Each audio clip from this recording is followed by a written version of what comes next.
Joseph was now in command of all Egypt. The days of prison were behind him. Pharaoh had given him special powers, and just as Joseph had predicted, there were 7 years of bumper harvests in Egypt.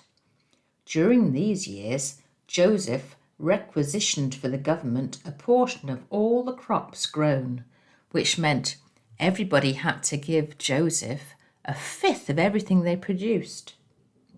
These excess crops were stored in granaries in the cities. Each year, more crops were stored away. After 7 years, the granaries were full to overflowing. You couldn't fit any more corn in. Then the 7 years of famine began, just as Joseph had warned and Pharaoh had seen in his dream. There were crop failures in all the surrounding countries too, but in Egypt there was plenty of grain in the storehouses. Joseph opened up the granaries and sold grain to the Egyptians so that they wouldn't starve. Grain was also sold to those from other lands who came to Egypt in search of food. When Jacob heard that grain was available in Egypt, he said to his sons, "Go and buy enough grain to keep us alive, otherwise we'll die." But Jacob wouldn't let Joseph's younger brother Benjamin go. He feared something dreadful might happen to him. So Benjamin stayed with Jacob, and the 10 brothers set off on the long trip to Egypt. The same journey that their brother Joseph had made all those years before. When they arrived, they were told to report to the ruler in charge of grain supplies. They didn't know that this was their brother Joseph. Joseph was shocked to see his brothers arriving. He recognized them, but they did not recognize him. The 10 brothers bowed before him with their faces to the ground. Joseph pretended not to know them. "Where are you from?" he demanded. "From the land of Canaan," they replied. Joseph accused them of being spies. "No, my lord," they protested. "Your servants have simply come to buy food. We are all brothers of the same family. Our youngest brother is back in Canaan."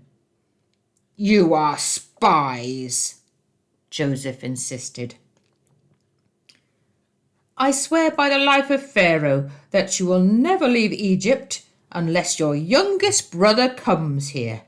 One of you must go and get your brother. I'll keep the rest of you here in prison.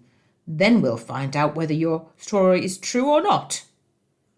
So Joseph put them all in prison for 3 days. On the 3rd day, Joseph said to them, "I am a God-fearing man. Do as I say, and you will live. One of you must remain in prison. The rest may go home with grain. But you must bring your youngest brother back to prove to me that you are telling the truth." The brothers agreed. The brothers spoke amongst themselves. "We are being punished because of what we did to Joseph long ago. We saw his anguish when he pleaded for his life, but we wouldn't listen. That's why we're in this trouble." "Didn't I tell you not to sin against the boy?" Reuben asked. "But you wouldn't listen. Now we have to answer for his blood." They did not know that Joseph could understand all they were saying, as they had been speaking through an interpreter. Joseph turned away from them and began to cry. When Joseph regained his composure, he chose Simeon and had him tied up right before their eyes. Simeon was taken off to prison. Joseph then ordered his servants to fill the men's sacks with grain. He also gave them supplies for the journey home.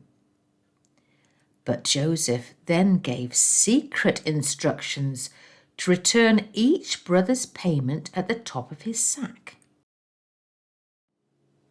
The brothers set off back to Canaan.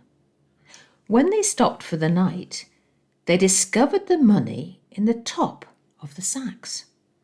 Their hearts sank. Trembling, they said to each other, "What has God done to us?"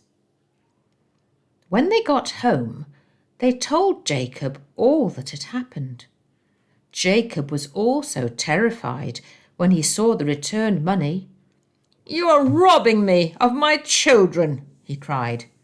"Joseph is gone, Simeon is gone, and now you want to take Benjamin too? Everything is going against me. Benjamin will not go to Egypt with you. His brother Joseph is dead, and he is all I have left. If anything happened to Benjamin, I would die."